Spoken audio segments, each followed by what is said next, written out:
got Detective Harper, who, if any of you know, Detective Harper has DC roots. What can you tell us about where she's going to fit in all of this? Because she's got, her connection is to a character from another show on another network. I'll say. No, it was just, it's one of those, the world is so rich and so diverse and colourful and unpredictable that we never have too many people to come into that world. It's a whole city, and a whole city needs a big cast. Yes. All right, Ben, you wrote this week's episode. Right? And how great is it that you got to write an episode called The Demon's Head? Because... Whoa, guess I won't be using that. Demons. Yeah. Wow. I want to keep this very far away from it. How was it? I mean, you've directed an episode, and now you've gotten to write an episode. It was phenomenal. It was a joy. I put Sid front and center, so nice job there, my friend. Coming up with the episode title took no time at all. You know, Richard Gould, that means Demon's Head. Oh, then there you go, there's your title. How long did it take to actually write the script for you?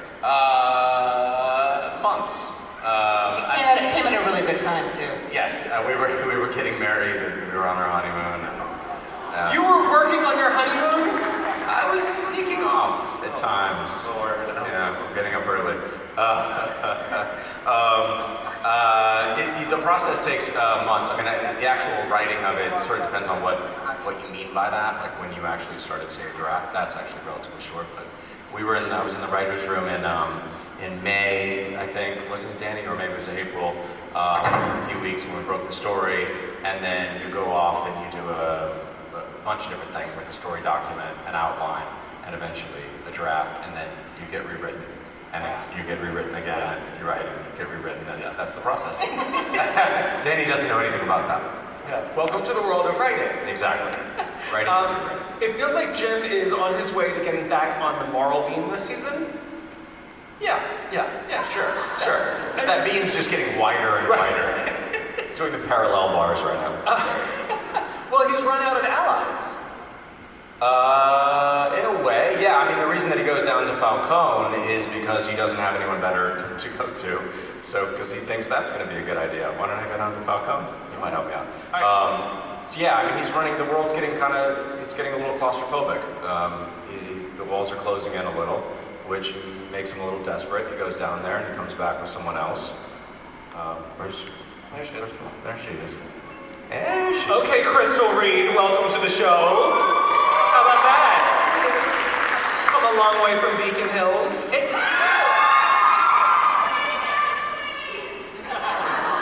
All right.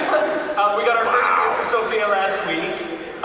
Should we believe that she actually has feelings for this guy, or is she maybe out to settle a debt? I think that there are feelings there, but I don't want to tell you what they are. Actually, that's a question that keeps evolving. I think, especially with the writers, I think we're trying to figure out what that relationship is actually going to look like. And it's never really addressed the fact that homeboy over here killed her brother.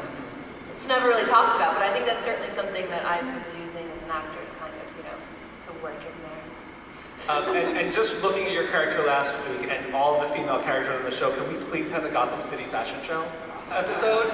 These women show up in it. I mean, they serve. David, where's David? Over there. Well, young man. I'm over here. Hey!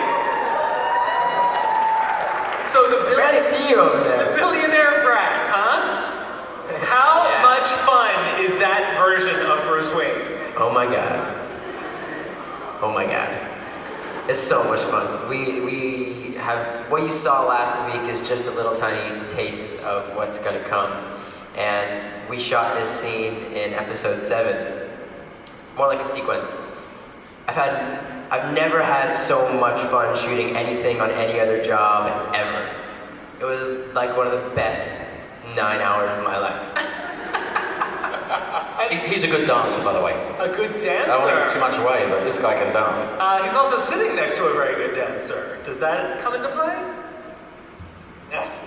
What do you mean? Well, David, actually, we did an interview with David, and he mentioned how he said that, that Bruce Bruce-Selena relationship is kind of in tatters, but we might actually see a bat-cat connection. Give the people what they want. Hell yeah, you will. I mean, at the moment, Selena's just focusing on herself, and I mean, I wish I could say that there's a bat-cat thing going on right now, but there was a little bit of that going on, and that obviously didn't work out, and Selena is just fed up, and she just wants to focus on making her life a little better and doesn't really care what Bruce has going on at the moment. So, I mean, if he keeps dancing with other girls, I don't think she minds. Okay, all right. Sean, hot Alfred. Hot Alfred, right? Like, yeah. It's about time. You can come get it. Michael Caine is so pissed right now. Dare you? No offense, Michael Caine or Jeremy Irons. Alfred is slightly on board with helping Bruce get, through this point in his training. But the Alfred that we know is very plugged in high-tech wise, and yours is very physical, very brute strength. We saw a lot of that great stuff this week. Are we about to see Alfred kind of learn some new tricks? Not really. I think that we're sort of going forward with Alfred this year by going back to a certain degree. He, there's this wonderful actor called David O'Hara who came to visit him in season 1, played Reggie, who he served with in the SAS, and I think that he reverts back to type, and you'll see a side of Alfred that's never really been seen before, and that's why he lived this sort of cosseted lifestyle by wearing these three-piece suits, and the boy basically holding him in check. And when that sort of relationship is on the edge and it starts to dissemble, he unravels really fast. And you see actually what he was capable of and who he was, and it's not pretty. Oh, I like that. I mean, it's pretty because Sean's pretty. But it's right, it's not Alfred, not pretty, it's right. Donal, good to see you. I was very, I'm not gonna lie, I was a little disappointed in Logue saying, siding with the GCPD. But I get it. I now understand it. Commissioner sent down the mayor, and I also feel like I think he's seen Gotham for a long time. He lost Falcone, he lost Moroni, he lost Fish Mooney, and so the underworld that he understood it's kind of like No Country for Old Men. It's so Nietzschean and so beyond good and evil that he kind of thinks that, well, if I do a deal with Penguin, if I go along with that, it's going to mitigate some of the damage that's being done, and it's certainly going to save the lives of cops in the GCPD. And so he's taking, in his mind, I think, the lesser of a couple of evils. Well, that was what I was thinking. It's like, okay, well, at first I was disappointed, but he's doing the best thing he can, and it turns out that this guy's actually a very good cop. Yes, and he's anyone who moves up in the ranks knows they're stuck between a rock and a hard place, and there are political ramifications and stuff. I think it's just interesting because it puts Jim and Harvey for the first time on this collision course where they kind of can't work it out at this point. It causes such a rift between them. So it gets interesting as the season progresses without giving too much away. Okay. Speaking of interesting, Robin, Penguin is in a very interesting place right now. A very interesting time in America. How is it playing the second most insane politician? Oh, God. I wish, I don't know, I'm not going to get into that. It's really fun. Yeah. It's really fun. This season with the, what I really like about this season is with the establishment of the Pax Penguina, where he is licensing crime, taking a little cut for himself, because, it's business. But it really puts him right in line, like at the top of the season, like his main adversary is Jim Gordon. And I love that because it really gets down to so much of like the nut of the show for me. And like, his whole trajectory started with Jim. So anytime we come back together, there's so much, background and past, coming into that. And, when they come up against each other, it's, again, we're telling the story of like, who wants to control, neither of us want chaos. Like, we are very similar in that way. But, you know, both of us want to be in control. And so it's going to be a constant grapple between the two of us. And I like that starting of this season. Yeah. And you probably have had more scenes with David this season than you ever had. I know, right? Does Oswald think... What is it, like 3? Is Oswald going to figure out that this kid is probably going to be a thorn in his side as well? Oh, absolutely. And, you know, that's on... And, you know, we see that in David's trajectories here is he's like any, like, jerk teenager, like, you know, like asserting himself as a man. And as he does that, he's going to have to confront everyone sitting up here. Like, if he really wants to be, you know, if he wants to be the man that we know him to grow up to be, you know, he's going to have to deal with us at some point. And so that's what I love about our scenes together, is because we all know he's going to be Batman someday, and I'm going to be, and I play the Penguin, and they're going to be, you know, adversaries. But every time we have these little tiny scenes, it's like planting a seed. You know, that, you know, it's like planting a seed, you know, into the history that will then grow into the Batman that we all know. And I was talking about this with you before, Damien. I feel like a major theme in Gotham this year is control and how to protect the Gothamites. And everybody has their way. Gordon has his idealistic way. Penguin has his Pax Penguina way. And Bruce is going to come up with his way. And it's going to be, and he's going to have to fight to have it win. And we know who's going to win. Batman obviously has control, the ultimate control of the city. But it's going to be a fight, and it's going to be something that I'm really excited to explore later on in the year. Yeah, we got a couple lessons we need to teach this kid, you know, before he gets that bad. Well, he got his first scar. I thought that was a very iconic scene of, like, giving him his first stitch up. You know, that was an Alfred Bruce moment that we all know had to start somewhere. Miss Morena Baccarin. Hi. So there was deep concern at the end of the season that we were not going to see Lee again. Come on, I've taken trains before. And that's what I also love, is the main transportation now of Gotham is a train. Oh, you know what I really like though? I only got a bus. Yeah. Like, you put me on a bus. There's and then no airplane. You're on a train. Yeah, who's getting the airplane? But Danny and John Stevens have assured us that we will see Lee again, but she will be very different. What can you tell us, and when can we expect to see her? Very soon, in 2 weeks at episode 5. You may not recognize her at first glance, so look around. She's changed very much. What happened at the end of last season kind of stayed with her.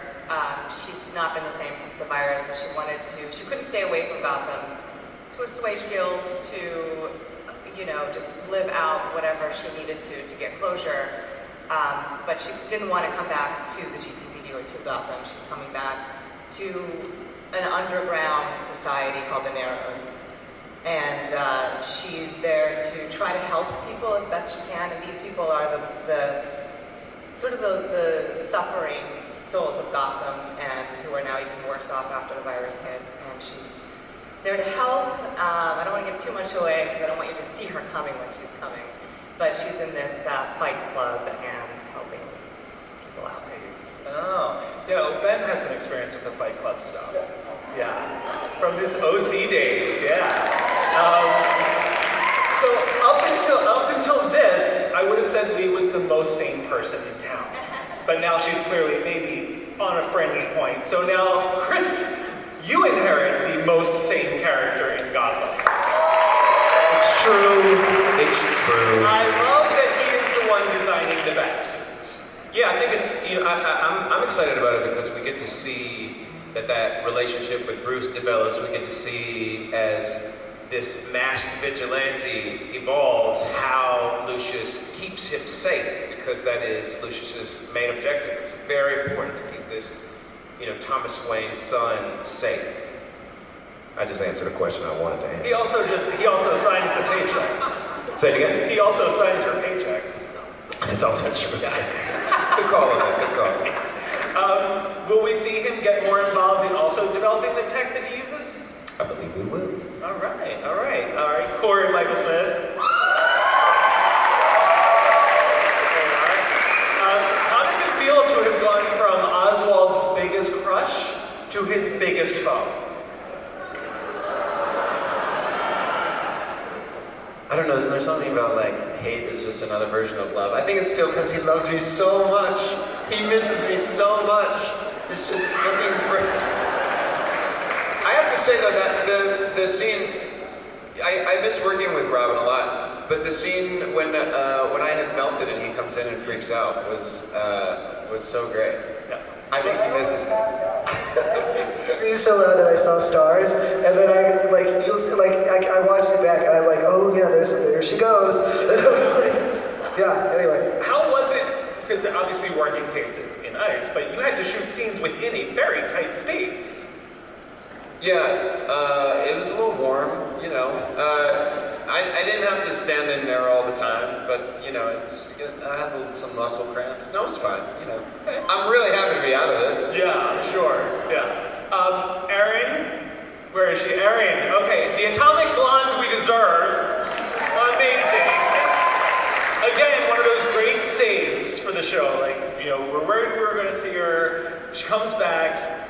This is, again, much like Lee has, and what it looks like Cory's going to have as well, is a very different take on a character you've been playing for a while already. Yeah, I mean, she's still insane. I don't know. No, she's insane. She's always going to be a bit Yeah. insane. She died, which was pretty huge. And then when she comes back, Ray, she's brought her back. And it's through the Lazarus pit, and the Lazarus pit changes people. So the kind of version we see of her now is like a lot more zen, and she's also been taught martial arts. So she's got like a different kind of way of moving through the world. But you know, as we go along, you'll see that she's still got, you know, old Barbara kind of inside her in parts.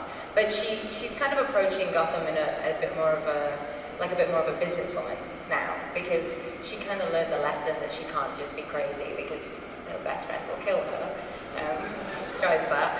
So she's now like, okay, cool, so I've learned that lesson. What do I do now? Okay, I'm going to come in, she learned that she needs her family, she needs Tabitha, she needs Selena, she needs to create safety around her, even though she has these new skills.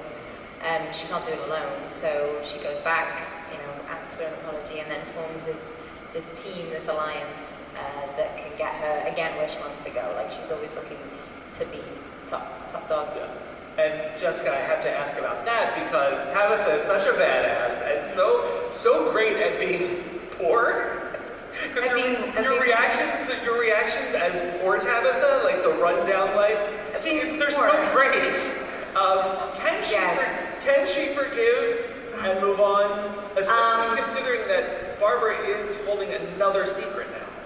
Yeah, I don't know if it's as much about forgiveness for her at this point as it is that she's smart enough to understand that she needs allies, and that Barbara and Tabitha are stronger together than they are apart.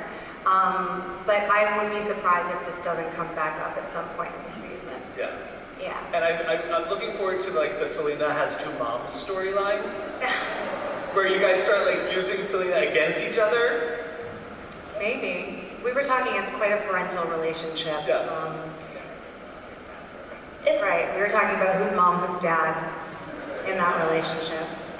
It's a little weird because they have this parental relationship, but most of the time in most of the scenes, Selena is the one to calm the situation down. And she's the voice of reason. So it's this really cool dynamic that makes every scene that I do with them really fun. Okay, and now for Tabitha also, and this goes to Drew, we are waiting for Solomon to rise. What can you tell us about that? And what can you tell us about how the people that used to love him are going to react when they see the new version? Yes, Solomon Grundy is born on Thursday, 8 p.m., 7 Central. That's the thing about Grundy is that it's Butch in there somewhere, but Grundy doesn't remember anything when he comes out. Hence his team up with Nigma, who Butch hates, and so it's fun to see these two kind of Laurel and Hardy this thing into the Narrows to find Lee. As Cory said today, it's the dream team you didn't know you needed. But yeah, and then I think moving forward, people are going to be quite shocked to find Grundy, or Butch looking like Grundy. Yeah, and she's shocked to find him alive. What starts with joy quickly turns into horror when she realizes. Kind of like my normal life. They were such a sweet couple. Were they? No, they were. They were She terrifying. doesn't understand this. They were such a cute couple, right? How many people agree with Well, they were sweet compared to what we're seeing between Alex and Erin for, because you guys are going to be like the Sid and Nancy of Gotham. I don't know if we really will be, but Yeah. we'll try. We'll give it our best shot. So Alex, when Raish, when he starts to fill these people around him in as to exactly how long he's been around and what his actual plan is, are they going to sign on, or are they going to be like, oh no, you're obviously insane? Well, I don't think, hopefully most people realize I'm insane just too late. But I certainly do explain very carefully to Bruce exactly what my intentions are and start to exercise some of those plans. I think I'm keeping some of the motives to myself. But yes, Barbara is easily the most useful and persuasive ally I could find at the top of the show. And so it's really exciting, this relationship I have with Erin. We really enjoy kicking each other's ass around the stage. Nice! All right, so we have some fun to have right here. I have asked the actors to give me an unknown factoid about themselves. And I'm going to quiz you guys on how well you know your castmates. So, this person's mother played Magenta in Rocky Horror Picture Show. What? I don't. In a production of Rocky Horror Picture Show. Oh, okay. Yeah. Not in the Rocky Horror Picture, in a production. I say Sid. It's a really intelligent guess, but it is Morena. Yes! You didn't know that. That's right. Who's smart? All right, this one was an altar boy for masses at St. Peter's in Rome. Wait, say that again? This cast member was an altar boy for masses in St. Peter's in Rome. Sean? It's Sid. Donal. Donal. Of course. You mean the Irish guy? Anyone. Yeah, the Irish guy. Who saw that? Only Donal Logue would have a life. Or sure. You give the craziest fact, probably Donal. Probably Donal. Yeah, probably an altar boy in Rome. Sure. It's Forrest Gump. This person had 102 fever at their audition for Gotham.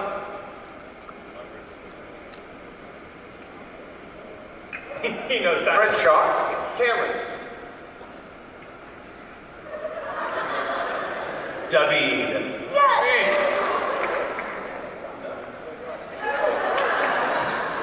This one has been to the North Pole. Penguin. This person has been to the North Pole. That's a bar on the Lower East I thought Side. there wasn't a North Pole. Whoa. I'm gonna guess Crystal. Yeah. No. Nope. Robin. Robin? Aw. I thought there wasn't a North Pole. Is there a Well, yeah, it's like we were on a boat, but we got like within like 20 miles of the North Pole or something like that. Yeah. So no act. Yeah, it was a Russian icebreaker.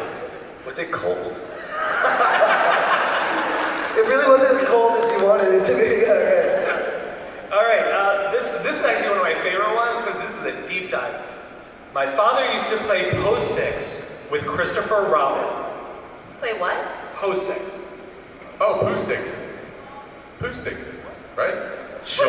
It's got to be Sean. Sean, yeah. Yeah. John. Yeah. Yes! So your father actually knew the real Christopher Robin? The real Christopher Robin. That is. What is that? Poo sticks is basically you get a stick and you drop it off the bridge, and it's the first stick to come out the other side. On the other side of the bridge. It's in the Hufflepuff movie. Yeah, that's right. My dad used to Tell you My dad used to play with Christopher Robin. Yeah. It's a really big sport in England. Yeah. We're totally good. That kills in England. This person in the cast is legally blind and had to wear an eye patch as a child. I think that's Camren. Yeah. The Cam. Cam. I only know that because I saw her glasses the other day. It was really traumatizing because I would have to go to sleepovers and wear a freaking eye patch. So all of the little girls that I was sleeping over with and having pillow fights with, I was having to wear an eye patch, and it was. Are they now? I'm actually still friends with them, but They're watching. They want live stream, girl. The cutest pirate ever. All right. This person has an animal tattooed on their toe. Erin. What animal you think it is? It is Erin. It's Erin. give me that one. And what is the animal? The camel. A camel. That's right. I got it too. Was that a dare? No, what happened, if we got time for me to tell a story, what happens is I have 6 girlmates in the UK, they all have a camel on their big toe, a huge camel on their toe. And I said to them, one of them was coming out to New York for Thanksgiving, and I said, drunk, on the phone to them, I was like, hey, if you all come, I'll get the camel tattooed on my too. And I hate well, I mean, I don't hate tattoos, now I have 2, but I didn't, at the time, ever want a tattoo. And it was just like I was like, they're never gonna come. 2 days later, I get it on our email thread, everybody has booked to come to New York. And I was like, Now you have a camel toe. oh, thank you. But she's tiny, so mine's just like here on my little toe. She's so small, her name's Falafel, and they've all got this huge one. And I was like, I'm not getting the big one, I just want a little tiny one. Just a little camel toe. Just a tiny camel toe. Mine is so small, guys, honestly, you can't even see it. You can barely see my camel toe. I like that you grazed over the fact that you named it falafel. Right, yeah. I can't, that's a whole other story. Okay, this person, their first audition was for Days of Our Lives. Drew. Nice! That was true. Wow. Wow. Did you get it? I did not. I auditioned to play a camp counselor that could play the guitar, which I actually was at the time, and I did not get the part. I don't think I have the Days of Our Lives look, people. How in the world did you guess that? Okay. I don't know. You just. All right, this one is really disturbing. All right, this person has not seen Titanic. Right. Chris Chalk. I've seen Titanic 15 times. That's actually more disturbing. Romantic. It's you? You've seen it. Right, this person's first experience with pets was breeding gerbils. Gross.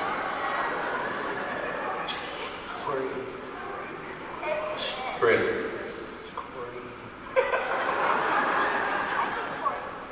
Cory. Cory? Cory. Thank you. Wow. Look, you know, some families are hamster families. We were a gerbil family. How hands-on were you? You know, it was actually an accident. So my parents, they wanted us to have pets, but they didn't trust us.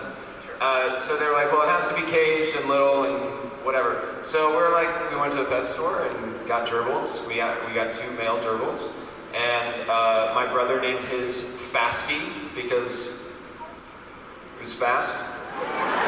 My brother was he didn't get the creative genes. I named my male gerbil Perdita because I was really young and loved 101 Dalmatians, naturally. So I named him Perdita, and I should have trusted the instinct inside myself. It was like, this is a girl. And boy, did they like each other. And then it's really hard to figure out what sex gerbils are, so it just was a baby farm. And my dad one day was like, we're done! We're done! We're handing them out to other people. No more gerbils. Halloween at your house must have been terrifying. We didn't. Here you go. We didn't have Halloween. Parents didn't let us have Halloween. Really cool family. Really great family. Next person. Okay, this person pooped their pants during a 6th grade because the teacher would not let them in the bathroom. She was on that. I just want to point out how bad teachers can be. You know, because I said I need to go to the bathroom. She was like, no. And I was like, okay. We'll see if I'm going to the bathroom or not. It was successful. You told me that story before, that's how I did. Oh no, I took the test. 98. Nice.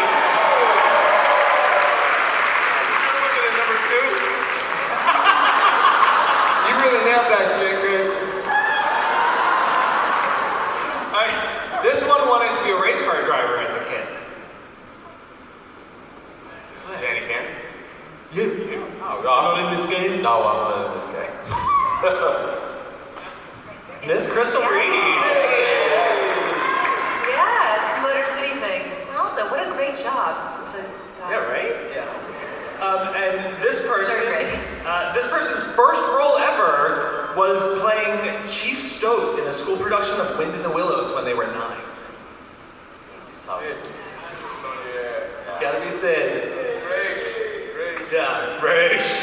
Yeah, how did you go from Chief Stoat in Wind in the Willows? Chief Stoat is still is one of the most is a great influence on Raish. Oh, great.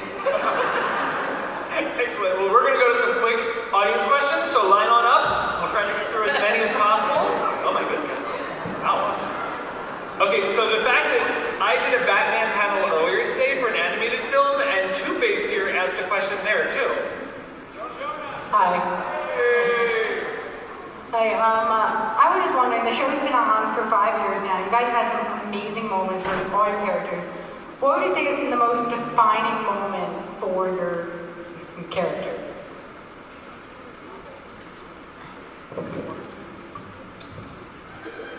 For me, the most defining moment was the pier scene with Jim Gordon.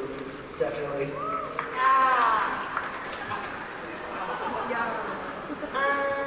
I mean, I guess I'll go. I think the most defining. Oh, they're not. Are they laughing? Oh, okay, good. The most defining moment, I think, for Selena was when she pushed Reggie out of the window, because it really showed what exactly she was willing to do to survive. And mine was loving someone so much, allowing them to kill you to bring them back. I survived though, obviously. But knowing that you can't really die because you're an iconic character, so you're probably gonna have to come back, so you can go back. It does actually help. Yeah. And one more. Anyone else? Getting shot in the head.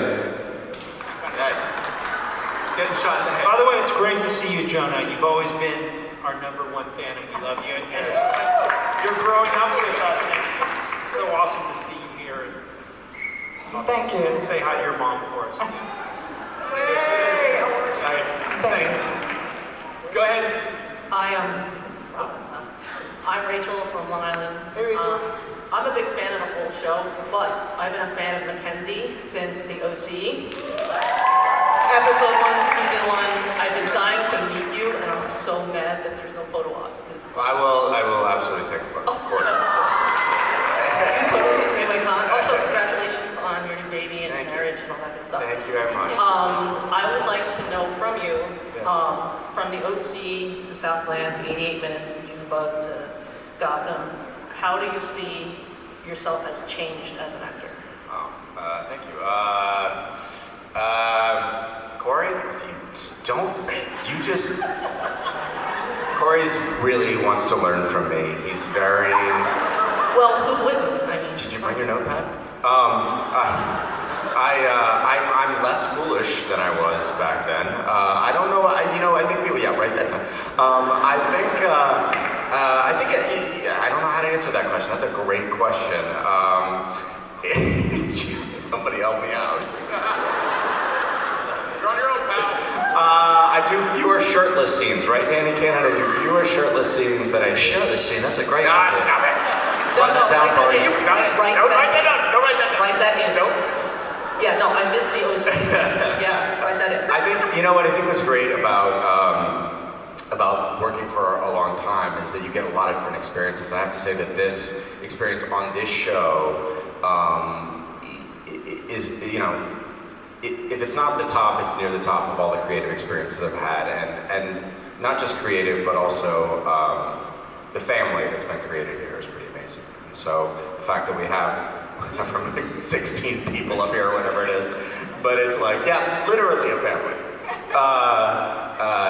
is you know, a really satisfying thing. And Robin, I remember Robin asking me early on in the show, like, is this normal to like cast members like each other this much? And I was like, no.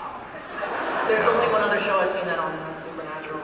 Yeah, I heard the same about that. Firefly puts you guys up against each other on Thursday night, you won't want to eat. Yeah. Well, you can record Supernatural and watch this live. Great idea. Great idea. Got your back. Good question. Thank you. Go ahead. Hi, my name is Alexandra. I'm so happy to be here. My question is, do you guys have a favorite line that your character has said or from another character? I'm not crazy, I'm free. That was my favorite one. I like that just for life. Like, it's free. Pretty free, loving individual. Anyone else? The best liars always tell the truth. I like your, in the sizzle reel, it's Gotham, you should have checked for a pulse. It's pretty good. We can't do them all because we'll be here until San Diego Comic-Con. At least it's not the Hall H line, right? Yeah. Hi guys, I'm Talia from Queens. I'm a huge fan. I've literally been here since when coddling the seat just to make sure that I get to ask you guys a question. Morena, my question is for you. We know that you'll be back. I heard at San Diego Comic-Con that it'll be darker. Will there be a chance for a team up with Tabitha and with Selena and with Ivy? And if so, might be a Gotham City Sirens theme? We do have some scenes together coming up that we just shot. Not necessarily a team up, but they do cross paths, and I finally get to deck Barbara. It's been a long time coming. Spoiler alert. Thank you. Well, how's she going to feel about Sophia? Who? Sophia. She doesn't know yet. All right, go ahead. Hi, I'm Annalise from Queens. What up? My question's for David, fellow Mets fan. All right. I want to know, where do you draw inspiration from as Batman? As the soon-to-be Batman? Oh wow, that's a good question. Everywhere that I can. I always, one thing I do, obviously at the beginning of the show I did as much research as I could, saw every movie, watched Adam West, I watched the animated series, I read every comic book I get my hands on, and I still read comics all the time, because now I just love it, but I always, periodically I'll watch a Batman movie, just like I just watched Batman Forever.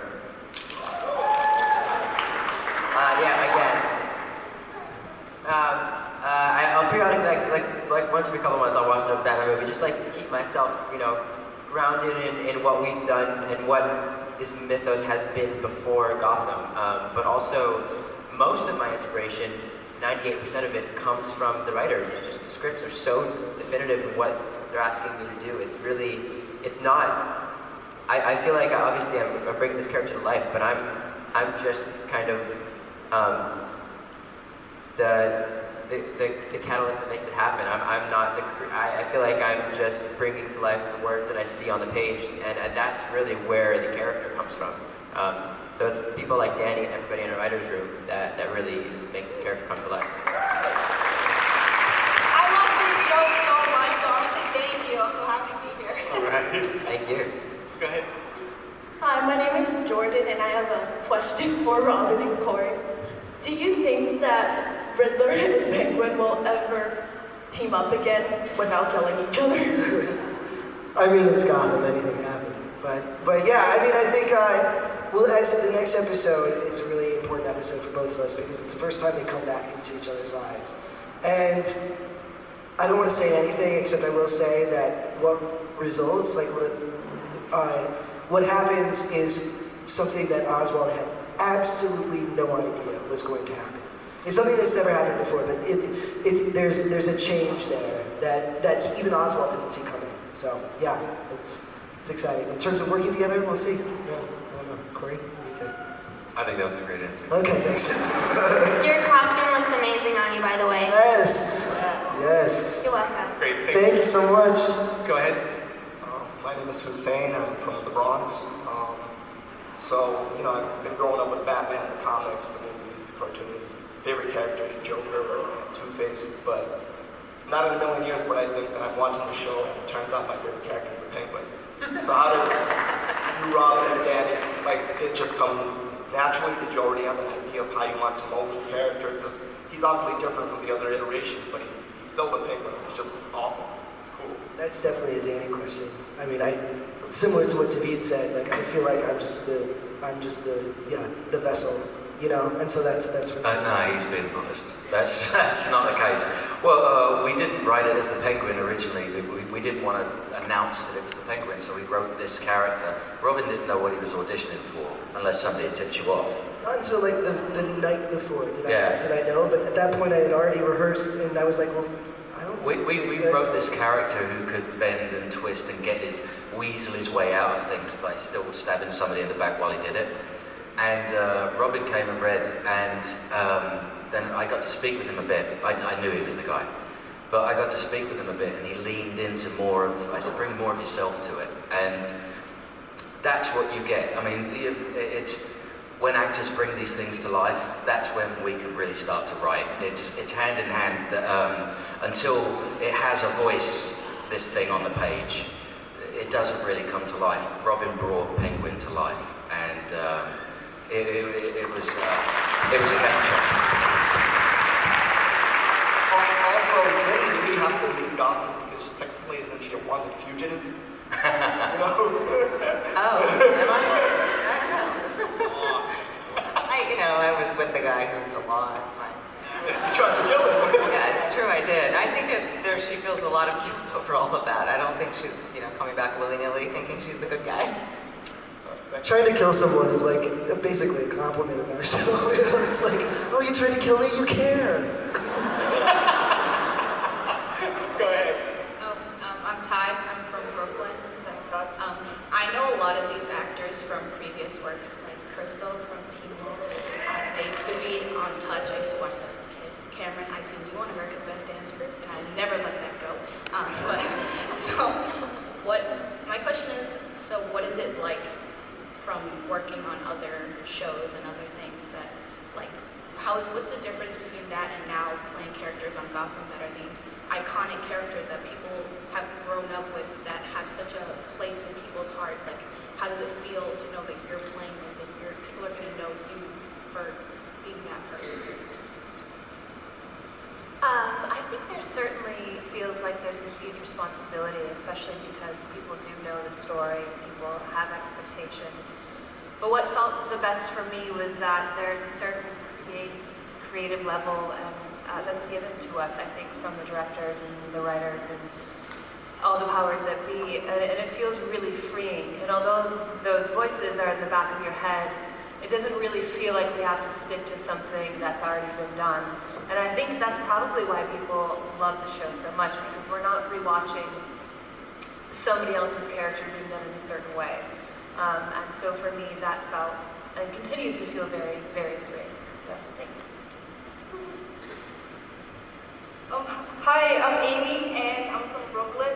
I'm also from Brooklyn, and I want to thank you all for being that one show that fully makes me submerged into the whole Batman universe and make me love all the villains, all the heroes, and all the characters, and I just love the whole cast. And my question would be, can you elaborate more on, since Sophia's a big character this season, can you elaborate more on Sophia and Oswald's relationship? Like, is it more platonic and frenemies, or can you just elaborate more on the relationship? Sure. Yeah, so this episode coming up, we see frenemies. They meet, and I think it was a really interesting scene because it's you certainly get a sense of the cat and mouse game that's happening, and they're both so strong-willed, and I think it'll be fun to see where that goes, and it's been such a pleasure to act alongside Robin. And it's such a great learning experience. We always find something new in the scenes, but I think for Sophia, I can only speak for myself, that she's trying to find a way to befriend him for certain reasons that I will get fired for telling you. And for Oswald, it's, well, you know, he learned everything from her father. I mean, that really is his idol in terms of how to operate as the king of Gotham. So when he hears that she's in town, obviously he needs to suss her out and figure out if she's on his side or if she's not, you know. And that dynamic continues for a long time. She's very hard to pin down for him. But I think because she's so hard to pin down for him, that's interesting. That's alluring to him. Because normally he feels like he can read anybody, know exactly what their deal is, know how to get what he needs out of them, and then done with them. She's one of the first people that he can't do that. So it's a very interesting dynamic when we start off. Yeah. Thank you. Thanks for watching. I want to kind of piggyback on that regarding Ivy. So I feel like at some point Ivy is no longer going to take your abuse. Yeah. Jessica and Erin, do you think that Tabitha and Babs would see her as like a potential recruit? Thanks, Erin. I actually don't know the answer to that question. I think Danny has to answer that question. The great thing about this show is that people are constantly changing. People are constantly changing. They don't stand still for long. You don't survive in Gotham if you stand still. Ivy's going through a really dark change, and there's an episode coming up. It's not until episode 12 when a whole new Ivy will emerge. Nice. And I don't know if she can be friendly with anybody. So we'll see. Okay. All right. We're on this side, so go over there. Hi, I'm Skylar. I'm from Queens. I have two stupid questions. Shush, they're not stupid. About minor details in the show. The first is, how are villains allowed to just waltz into the GCPD station? And the second is, where does the Penguin get his crime statistics from? Wow. I'm going to give you time to think about that while I punch here. Villains are allowed to walk into the GCPD. In the pilot, we actually shot a scene outside that never made the cut of the security office outside the GCPD. Everyone's just taking a nap. The guys are just reading the newspaper. I have no idea. They're just allowed to walk in. We have no. It's a really great question with no good answer. Makes it interesting. It makes it interesting, doesn't it? If they had to check their badges and like go through like a scanner, it would just they'd get cut, you know. So, anyway, so it's crime statistics. Yes. And I have this really great guy who works for me this season. His name is Mr. Penn. And, you know, we should have had Andrew here because he could really answer this question better. So I'm just going to, you know, tweet him. Yeah. That was a very political answer. It was a very political, like, you handled that nicely. Fake news, next. Just kidding. And you are actually going to be our last question. Oh, okay, thank you. Hi guys, I'm Charles, I'm from Long Island. I just want to say I love you all, I've been watching your show since the beginning. My questions are for Alexander and Robin. Now Alexander, I am a big fan of Ra's al Ghul. I think he's one of them. I apologize in advance. Well, I must say you do play the character elegantly, and my question is, as I see it, Penguin is like his greatest, if you want to say greatest barrier towards taking over Gotham. Because Penguin's a really great crime boss, he's one who has his fingers in there. But Ra's al Ghul, how does Ra's al Ghul see Penguin? And Robin, how does Penguin see Ra's al Ghul? Is Ra's al Ghul even on your radar? I don't even know he's not. And it's funny because I was talking about this earlier and I said, you know, the continual lesson that Oswald needs to learn is that of hubris. I mean, he's constantly thinking that he's in control and then missing a giant detail. And we saw that, have we seen the knife? Yeah. So when Barbara comes asking for this knife, Oswald is so obtuse, he has no idea that it's the key to like a supernatural being of 1,000 years. You know what I mean? Like he's just about getting one over on Barbara. You know what I mean? Like you know this is a consistent flaw of his. Is like underestimating his enemies. I mean, I'm sure when the day comes, there will be a reckoning, and he'll have to deal with that. So the devil you know is better than the devil you don't know. Copy that. Right? Yeah, I think that's probably true. Yeah. Cool. All right, well listen, you guys are amazing. Thank you guys, incredible cast who have brought Gotham to life. And wait, we've got a special treat for you. This week, there is a storyline that Fox has put together a video for you that we wanted to end the panel with, so you guys could have a nice way to go out